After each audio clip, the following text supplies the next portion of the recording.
सुदानचा गवताळ प्रदेश बघितला। आता शेवटचा प्रदेश आहे विषुववृत्तीय प्रदेश।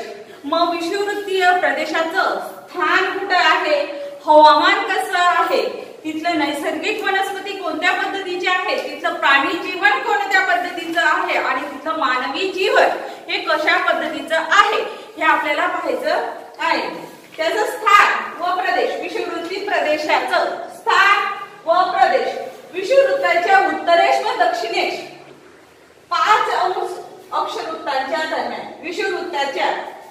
विषुववृत्त बरोबर पृथ्वीच्या मध्यभागी असतं, त्याच्या उत्तरेस आणि दक्षिणेस 5 अंश अक्षवृत्तांच्या दरम्यान, 5 अंश अक्षवृत्त आहेत त्यांच्या दरम्यान, उत्तरेला आणि दक्षिणेला दोघांच्या दरम्यान हा विषुववृत्तीय प्रदेश आहे। मलेशिया, इंडोनेशिया, सिंगापूर, गिनी व कांगो किनारा, अमेझॉन नदीचे खोरे एवढे प्रदेश या विषुववृत्तीय प्रदेशामध्ये येतात। तिथलं हवामान हे कोणत्या पद्धतीचं आहे, तिथलं हवामान उन्हाळ्यातील, त्या हवामानामध्ये उन्हाळ्यातील तापमान सुमारे 30 अंश सेल्सिअस असते, तर तिथलं सरासरी तापमान हे 27 अंश सेल्सिअस आहे। तिथलं नैसर्गिक वनस्पती ह्या कोणत्या पद्धतीच्या आहेत, घनदाट व सदाहरित वने, तिथं घनदाट वने आहेत आणि सदाहरित म्हणजे नेहमी हिरवी असणारी वने तिथं आहेत। वनस्पतींमध्ये भरपूर विविधता, तिथल्या जे वनस्पती आहेत त्यांच्यामध्ये भरपूर विविधता आहे, म्हणजे वेगवेगळ्या प्रकारची झाडं तिथं आहेत।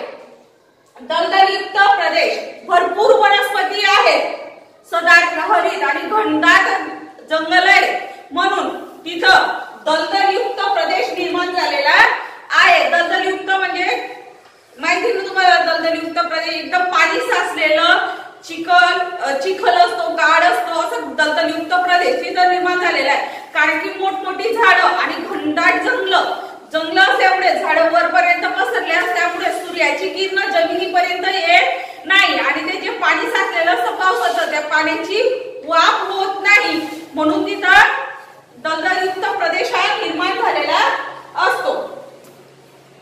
दलदलयुक्त प्रदेश, कठीण लाकडाचे उंच वृक्ष आहे, तिथं कठीण लाकडं खूपच टणक असतं त्या झाडांची आणि उंच अशी वृक्ष आहेत, उंच वाढणारी झाडं तिथं आहेत। उदाहरण mahogany, green heart, rosewood, ebony इत्यादी प्रकारची झाडं तिथं आहेत। Mahogany, green heart, rosewood, ebony इत्यादी प्रकारची झाडं त्या प्रदेशामध्ये आढळतात। विषुववृत्तीय प्रदेशामध्ये ह्या प्रकारची झाडं ही आढळत असतात। नैसर्गिक वनस्पती ह्या पद्धतीची आहेत। पुढचा आहे प्राणी जीवन।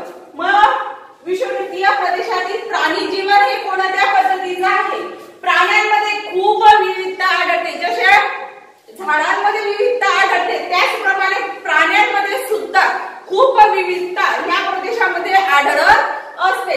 दलदलीच्या प्रदेशात सुसर, पाणघोडा, ॲनाकोंडा इत्यादी प्राणी आहेत। दलदलीचा प्रदेश असल्यामुळे सुसर, पाणघोडा आणि ॲनाकोंडा हे तिथं आहेत। दलदलयुक्त प्रदेश असल्यामुळे झाडांवर राहणारे प्राणी सुद्धा तिथे दलदलयुक्त प्रदेश आहे, त्यामुळे आणि वृक्ष भरपूर आहेत, घनदाट वन आहे, त्यामुळे झाडांवर राहणारे प्राणी सुद्धा तिथं भरपूर प्रमाणात आहे। गोरिला, चिंपांजी, हॉर्नबिल इत्यादी प्राणी तिथं आहेत। त्यानंतर विषारी कीटक सुद्धा तिथं आहेत। विषारी कीटक, छोटे कीटक आहेत पण ते भरपूर विषारी तिथं आहेत। तिथलं मानवी जीवन कोणत्या पद्धतीचं आहे, हे झालं प्राणी जीवन, कोणत्या पद्धतीचे प्राणी। मग त्या ठिकाणी माणसं कशा पद्धतीची आहेत, त्यांचं जीवन कसे आहे। लोकवस्ती खूप कमी आहे, दलदलयुक्त प्रदेश आहे, जास्त करून घनदाट वन आहे, त्यामुळे लोकवस्ती खूप कमी आहे। लोकांचे जीवन निसर्गावर अवलंबून आहे, म्हणजे लाकूड तोडणे, जंगलाते प्राण्यांची शिकार करणे अशा गोष्टींवर म्हणजे निसर्गावर जास्त करून तिथलं जीवन हे अवलंबून आहे। आदिवासी जमातीचे लोक ही झाडावर घरे बांधत असतात। आदिवासी जमातीची लोक तिथं जंगलांमध्ये राहतात, घनदाट जंगल आहे, त्यामध्ये आदिवासी जमातीची लोक राहतात. तर ती लोक जास्त करून आपली घरं झाडांवर बांधलेली असतात. कारण की झाडांवर का बांधतात? खाली दलदलयुक्त प्रदेश, त्यानंतर जंगल असल्यामुळे प्राण्यांची वगैरे भीती असते, त्यामुळे लोक झाडांवर घरं बांधतात. पिग्मी, बोरो इंडियन, सिमॉग इत्यादी जमाती तिथं राहणाऱ्या लोकांना पिग्मी लोक म्हणतात. बोरो इंडियन आणि सिमॉग इत्यादी तिथं जमाती आहेत. हे झाला विषुववृत्तीय प्रदेश. आपल्या पृथ्वीवर विविध भूभागांचे विविध प्रदेश पडलेले आहेत. तर त्या प्रदेशांचा आपण स्थान, विस्तार, हवामान, प्राणी जीवन, मानवी जीवन आणि तिथले नैसर्गिक वनस्पती कोणत्या पद्धतीच्या आहेत आपण बघितलं. टुंड्रा प्रदेश बघितला, तैगा प्रदेश बघितला, स्टेप्स व प्रेरीचा गवताळ प्रदेश बघितला, सुदानचा गवताळ प्रदेश बघितला. हा विषुववृत्तीय प्रदेश आपण